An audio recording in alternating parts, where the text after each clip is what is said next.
Welcome back. We've been talking about how being in the right place at the right time can change your life. Well, this next story will give you chills. High school student Austin Sierra found himself moments from death after colliding with a pickup truck on his motorcycle.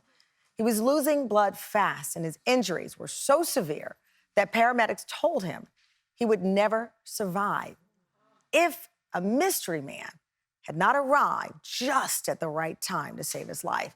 Now, for the first time on national TV in a daytime exclusive, he's speaking out about what happened that day and why his life will never be the same. My dad passed away in 2019 of a major heart attack. I found his old motorcycle in our garage. That was the first bike I ever rode, and I fell in love with it. Then I bought a bigger bike that I rode for 4 months.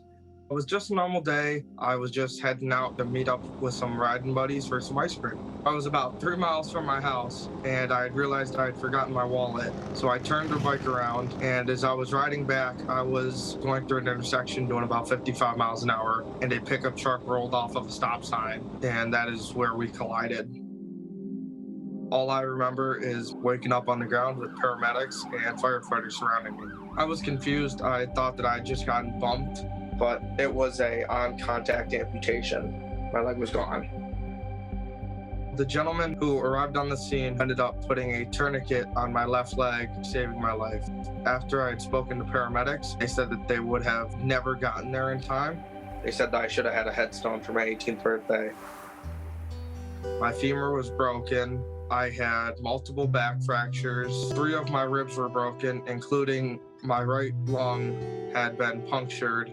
The recovery was definitely long and hard, but I pushed myself every day to get out of there as fast as I can. You gotta look at the positive. I'm very grateful that I'm here. I'm here to change people's lives and make a difference. Please welcome Austin Sierra to the Tam Fam. Austin, thank you so much for being here. And we talk about this show being the right place at the right time. You were at that location, though, because you forgot your wallet. So that puts you, behind schedule. And perhaps if it was a few minutes earlier, you would not have collided with the pickup truck. When you look back at the timing of it all, how do you process it? Because you, as I said, had to go back for the wallet, and which puts you at that intersection. Honestly, all you can really do is just accept what had happened, and pretty much you learn from it and you learn to move on. Wow. Yeah, because that is the thing, you can reflect back a lot and say, wow. And you did nothing wrong. We all have. I turned around the other day thinking that I'd left the oven on. We know that experience of believing you've done something and you double back. So you double back to get the wallet. The accident happens, but this stranger who, if he'd not been there, you would have died. I mean, that is incredible. Absolutely. It's definitely very, very heartwarming. And when you look back at it, it's really like the perfect place at the perfect time when I needed him the most. When you needed him the most, a complete stranger. Your love of motorcycles, as you talked about, happened as a result of you losing your father at age 15. It was kind of an homage to him. When you were being transported before getting to the hospital, you mentioned they told you about the headstone, that you should have had a headstone for your 18th birthday. But medics say you died 3 times on the way there. And you saw a message from your father in one of those moments. Tell us about it. Absolutely. I went into cardiac arrest 3 times, including the 3rd time being on the Mercy flight. And when we had taken off, pretty much the sky just went white, and I was afraid that I was gone. And I haven't seen my dad since he passed away in 2019 of a major heart attack. And I saw him come down from heaven. And he told me that I was going to be okay and I was going to live through this accident. And I knew that I was going to live through it.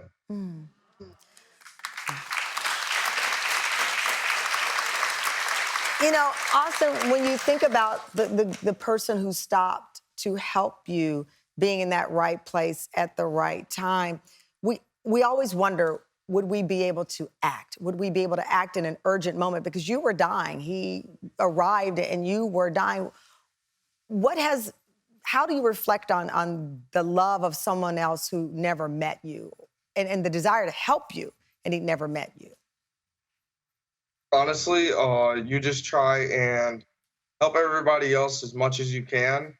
And that's really brought me to be really aware of anybody who needs the help Mm. or any type of situation, just to go out and do whatever you can to give someone the assistance. Because very well, you could be put in a situation just like mine where you have to save someone's life. Where you have to save someone's life. Coming up, he was moments from death when that mystery man quickly jumped into action. Who is the mystery man? We want to know after the break. I was coming home at an intersection. I saw there was a body laying next to the motorcycle. I immediately pulled over. My instincts took in and I yelled. I said, "Someone get me a tourniquet." I was like, "Austin, this is gonna hurt, buddy. This is gonna hurt. I have to put a tourniquet on." And I put it on his left upper leg and Austin went unresponsive. He was on a ditch. So my instincts were, okay, let's get him inverted so the blood that he lost would at least shunt to his core. Maybe 30 seconds later, he came to. There was a reason why I was late that day. If I wasn't, maybe I wouldn't have been there for Austin. We are back with Austin Sierra, who would have died before his 18th birthday after a horrific motorcycle accident where he collided with a pickup truck. He lost the lower half of his leg. The mystery man that helped him, Ray McLean, a former paramedic, as you heard, was running late that day. Austin, you know, I know that you have a lot of wonderful things ahead. This, for people to understand perspective, this was in 2021. This just really happened. And you're still processing a lot of it. You did have a chance to talk with Ray. You've never met in person, though. No. What was it like to talk with him once you started the recovery? It was definitely an amazing experience, I should say. It was quite moving that you were talking to someone who you were complete strangers that day, but then they ultimately saved your life. Well, you know, if somebody saves someone's life, that qualifies for me wanting to meet them. You haven't met him in person before, but guess what? He is here in our studio. Ray, come on out. Ray McLean, welcome to the Tamron. Come on out. Thank you for being here. Have a seat. Thank you. I mean, full disclosure, I wanted you both to be here, but circumstances didn't allow for that. But you're here, though, together, talking to us. Wow, Ray, you were late, too. Yeah. So just processing this. Austin, doubling back to get the wallet, you were late. Yeah. And it puts you both there. Yep. How do you explain it? I don't know. I don't know. It's strange because I was running errands and I was delayed in what I was doing, and we just happened to converge in one moment in time. And I think it's interesting. If we plan to be in the right place at the right time, it'll never happen because we plan for it and change happens. So it's a mix of unfortunate circumstances and a little bit of miracles happen at the same time. You know, it's interesting because it sounds like you've had to process this on a deeper level. Yeah. As I said, for people, this happened in 2021. It's still raw. And that you were able to articulate just now that feeling tells me you've really sat with this and wondered why you. Right. Absolutely. I don't know. I don't know. I've been a paramedic, or was a paramedic for over 25 years. I'm a nurse now. And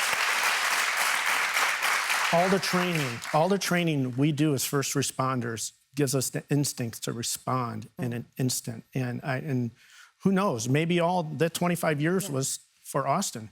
I don't know, so you just don't know. Yeah. Austin, how do you feel when you hear Ray say maybe all those years of training were really, in fact, for you? Definitely grateful that it ended up that way. And that I know that Ray's very proud that he was able to save a young student's life. Yeah. You mentioned young students. Your journey has continued. You are still on schedule to graduate. He's only 18 now. It happened when he was 17. You're on schedule to graduate this June. And when you were able to receive your diploma, I can't imagine the emotions that will flood from you and your family and your mother. Yeah, we cannot wait until I get my diploma. It's going to be a very amazing day that after all that I've been through my senior year, I was able to push through and show the world that nothing can stop you from doing what you love to do. Wow. I mentioned, Ray, I mentioned Austin's mother, Kathy. She wanted to thank you for everything that you've done. And we have something. Take a look at the screen. Ray, I just want to tell you again, thank you for saving Austin's life that night. Thank you will never be enough. Because that night, you not only saved Austin's life, you saved mine. You gave us both a second chance to be the best that we can be in this life. And believe me, we are making the most of it. Thank you again, and God bless you.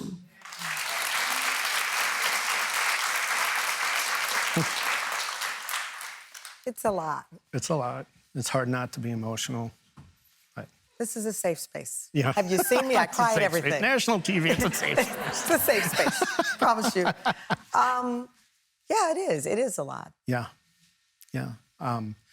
You know, I did meet Kathy, and I think it was breakfast, and she sat, and it was emotional, and she looked at me and thanked me, and I'm like, you're welcome, right? It's so weird to say you're welcome in a situation like that. And her thanks are truly appreciated. It's just unique. It wasn't just me, though. You know, I was in the right place. I put the tourniquet on. I stopped the bleeding. But there were so many other first responders, and there was true heroes, in my opinion. There was the police. There was the fire department.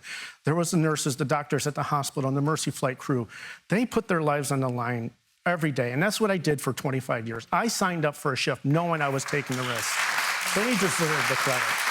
You're so right. You're so right. You're so right. And, you know, I wish I had something eloquent to say and a wonderful way to end this segment today. But at the end of the day, the both of you have said it all. Yeah. And you're an example of kindness. You're trained, but that day, you were just a person on the road that was called upon to do something that saved someone else's life. So thank you so much. Austin, you make sure you throw that, do they still throw the hat up? It's been so long ago since I graduated. You throw that hat up as high as you can, because we will be looking for it and we will be cheering you on. Congratulations on the upcoming graduation. Thank you, and thank you to all of our first responders.